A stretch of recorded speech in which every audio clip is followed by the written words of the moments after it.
The government made these women one promise. Their names would never be made public. They had already survived the worst thing that ever happened to them.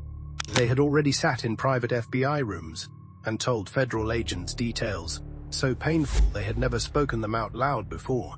They had already trusted a system that had failed them once. And on the 30th of January 2026, that system took the last thing they had left and put it on the internet for 3 billion people to find.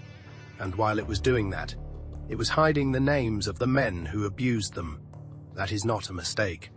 That is a pattern before anything else. You need to understand who we are actually talking about. Jeffrey Epstein ran a sex trafficking operation for decades. He used private planes, private islands, private residences in Manhattan, Palm Beach, and New Mexico to abuse girls and young women. Some of them were as young as 14 years old when it started. Many of them were recruited by being told they would receive money for giving massages. Many of them were recruited by other victims who had been told to bring more girls in exchange for payment. Investigators estimated that more than 1,000 girls and young women were victimized across Epstein's operation. Over the course of 2 separate federal investigations, spanning nearly 2 decades, survivors came forward and gave statements to FBI agents. Those statements were supposed to stay confidential. The women who gave them were supposed to stay anonymous. Many of them had built entire lives after what Epstein did to them. They had families who did not know. They had children, they had jobs, they had relationships. Their survival depended on the ability to keep what happened to them private. When the Epstein Files Transparency Act was signed into law by President Donald Trump in November 2025, survivors were told 2 things simultaneously. First, the public would finally get the full truth about who Epstein worked with, who visited his properties, and who was complicit in his crimes. Second, the identities of victims would be completely protected. No survivor names, no identifying details, no exceptions. Attorneys Brad Edwards and Brittany Henderson, who together represent hundreds of Epstein survivors, took that promise seriously. On the 4th of December 2025, they submitted a list of 350 victim names directly to the Department of Justice. The list existed for one purpose only, so that DOJ reviewers could run a basic keyword search through every document, flag every instance of those names, and black them out before anything went public. Over 500 attorneys and reviewers at the Department of Justice spent 75 days processing the files. That is more than 10 weeks. That is a dedicated team of federal lawyers with one job. They failed at that job on a scale that defies explanation. On the morning of the 30th of January, 2026, Deputy Attorney General Todd Blanche stood at a podium at the Department of Justice and announced the largest single release of Epstein-related materials in history. Over 3 million pages of documents, more than 2,000 videos, over 180,000 images, all posted to a public DOJ website, accessible to anyone with an internet connection. Blanche said the DOJ had prioritized victim protection above everything else. He said the department had taken the privacy of survivors serious. He said the review process had been thorough. Within hours of the release going live, attorney Brad Edwards was getting call after call from his clients, women who had never come forward publicly, women whose names had never appeared anywhere in connection with the Epstein case, women who had trusted the FBI with the worst moments of their lives. Those women were now searchable on a government website. Their names appeared in FBI interview transcripts. Their personal details were visible. In some documents, home addresses were retrievable through a basic keyword search on the DOJ's own platform. Edwards described it in one sentence: literally thousands of mistakes. A Wall Street Journal review went through the released materials and found that at least 43 victims' full names had been fully exposed in the release. More than 24 of those women had been minors' children when Epstein abused them. Some of those names appeared more than 100 times across different documents within the same release. The same name, unredacted, over and over in document that a team of 500 federal lawyers had spent 75 days reviewing. One survivor, whose name we are protecting here, had her name appear in the documents 538 times. Her law firm had given her name to the DOJ on the 4th of December, specifically so it would be redacted. The DOJ received that name. They added it to their list. Their team of 500 reviewers worked for 75 days. And they missed her name 538 separate times across the documents they released. That is not human error. That is systemic failure. Danielle Bensky was a teenage ballet dancer when Jeffrey Epstein abused her. She is now an adult woman who had spent years quietly rebuilding her life. When the 30th of January release went live, she went on NBC News and described what it felt like to find out that the private conversation she had trusted to FBI agents was now on a public website. She said her initial reaction was that it must be carelessness. Then she thought it was incompetence. Then she paused on camera and said something that stopped every person watching. She said it now feels deliberate. She said it feels like an attack on survivors. Survivors immediately began receiving harassment online. Strangers tracked down their contact information using the details in the documents. They received disgusting private messages. Some reported being flooded with unwanted contact within hours of the release. Women who had spent years keeping their connection to the Epstein case private were now publicly identified and being targeted. Attorneys Jennifer Freeman and Sigrid McCauley described what was happening with 4 words: hiding perpetrators, exposing survivors. Freeman called the redactions ham-fisted. She accused the DOJ of doing the exact opposite of what the Epstein Files Transparency Act required. The law was written to expose the people who abused and enabled. Instead, it was exposing the people who were abused.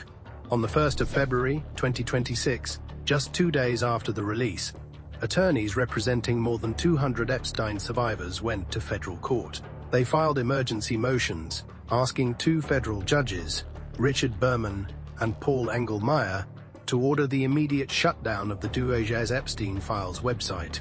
They called the 30th of January release the single most egregious violation of victim privacy in one day in United States history.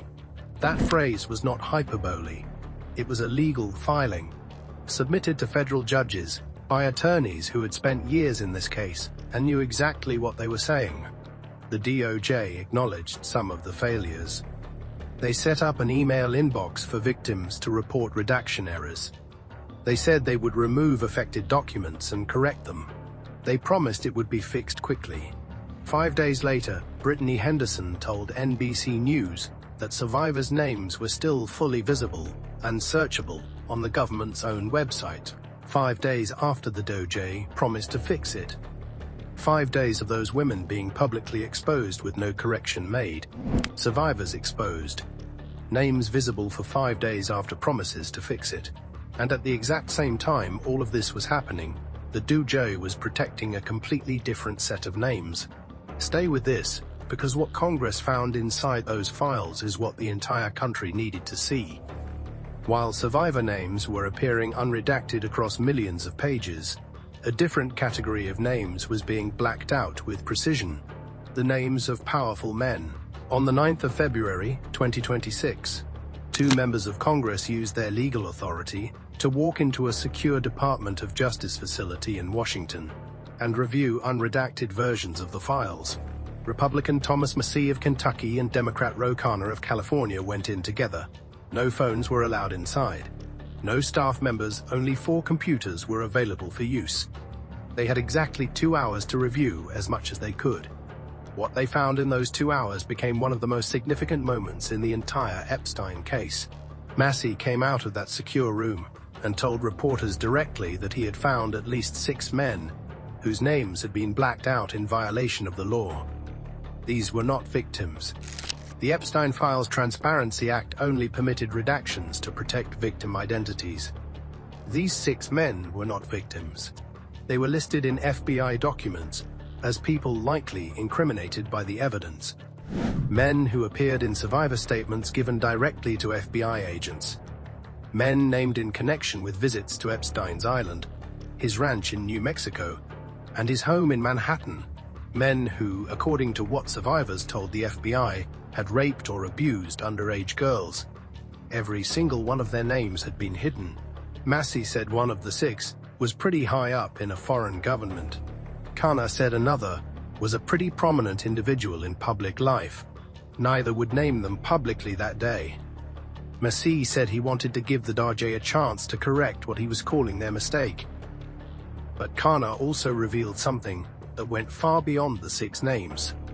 He explained that the problem was not only with what the Dajjal had redacted. The problem started earlier. He said, the FBI had sent the DOJ pre-scrubbed files. The FBI had already removed certain names before the documents were ever handed over to the DOJ for review. That means survivor statements, the private testimonies given by women to FBI agents naming the powerful men who abused them, had been cleaned before any DOJ ever read them. The survivors had told the FBI everything, and the FBI had deleted the most important parts before anyone else could see them. On the 10th of February 2026, Roana walked onto the floor of the United States House of Representatives and did something that had never been done in the Epstein case before. He read the names out loud. Congressional immunity, protected under the speech and debate clause of the Constitution, meant he could not be sued or criminally charged for anything he said on that floor. He used that protection deliberately. He named Leslie Wexner. Wexner is a billionaire retail tycoon, the former CEO and founder of L Brands, the company that owned Victoria's Secret. Wexner had employed Epstein as his personal money manager for years and had a relationship with him that was already publicly known.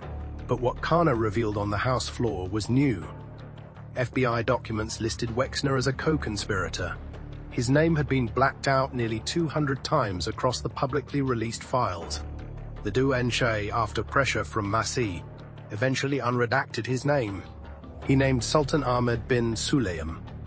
Bin Sulayem is an Emirati businessman and the CEO of DP World, one of the largest port operators in the world. His name appeared in the Epstein Files over 4,700 times. After his name was unredacted through pressure from lawmakers, one email became visible that had previously been hidden. In that email, Epstein wrote to bin Sulayem using the word torture in reference to a video. The full context of that email remains disturbing and unexplained. CNN reached out to DP World for comment. There was no response. Kana also named 4 other men: Salvatore Nawara, Zurab Mikladze, Leonik Leonov, Nicola Caputo. Their full affiliations and the specific nature of their appearances in the files were not immediately verifiable by international news outlets. Democratic Congressman Jared Moskowitz came out of his own review of the unredacted files visibly shaken. He said to reporters, "There are lots of co-conspirators. They are trafficking girls all across the world. It is disgusting."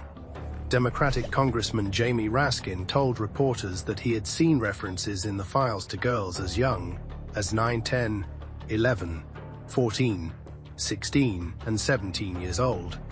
He said it was a gruesome and grim story.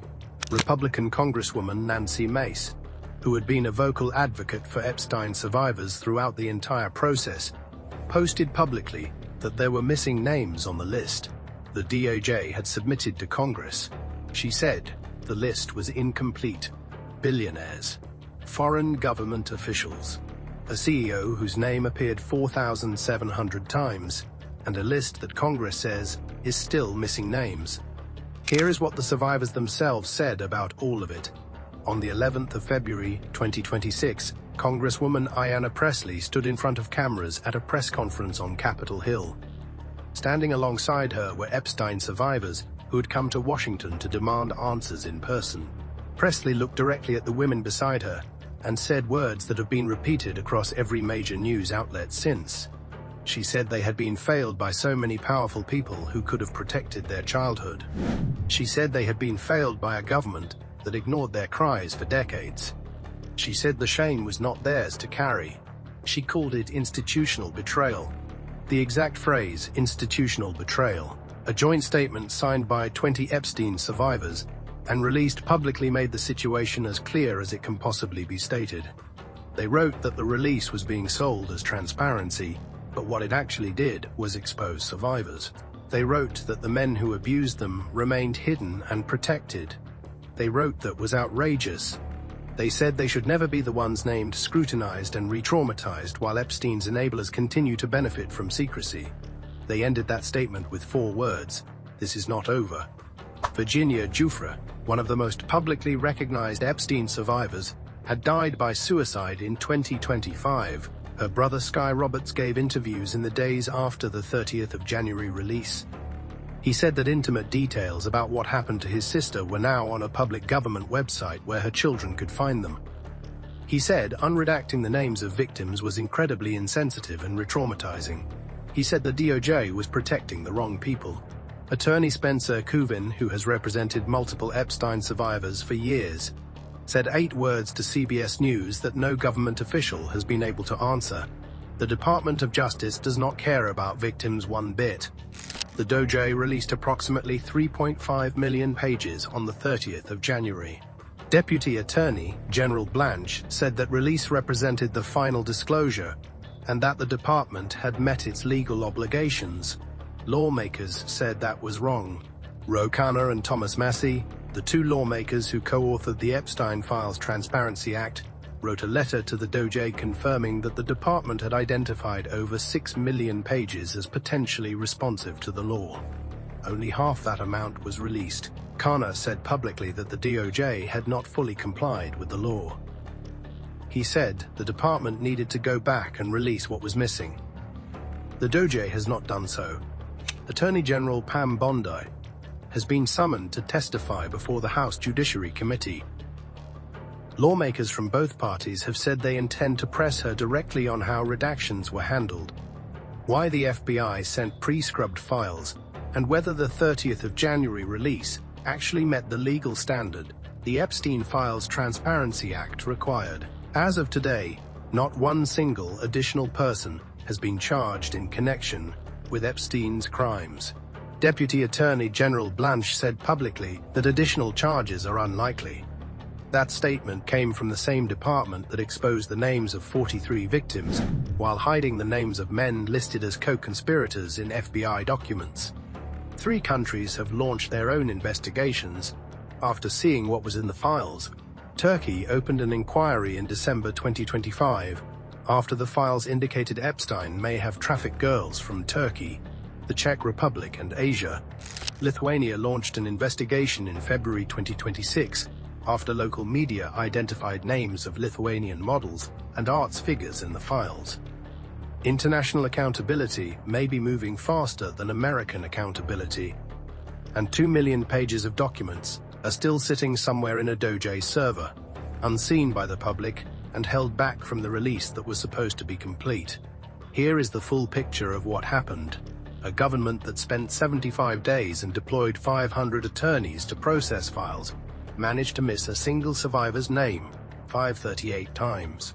It exposed at least 43 victims publicly, including women who had been children when they were abused, women whose families had no idea what had happened to them, women who received harassing messages within hours of the release going live. Their names stayed searchable on a government website for 5 full days after the DOJ promised to remove them. At the same time, the names of powerful men listed in FBI documents as co-conspirators, men named by survivors as people who raped and abused underage girls. Those names were blacked out so thoroughly that it took 2 members of Congress walking into a secure room and spending 2 hours hunting through documents to find 6 of them. The survivors said it best themselves. The government exposed the women who were abused. The government protected the men who did the abusing. Those 2 things happened simultaneously, in the same release, on the same day, by the same department. Danielle Bensky said it moved from carelessness to incompetence to something that felt deliberate. She said it felt like an attack. Look at what was exposed. Look at what was hidden. And then ask yourself the same question the survivors are asking every single day.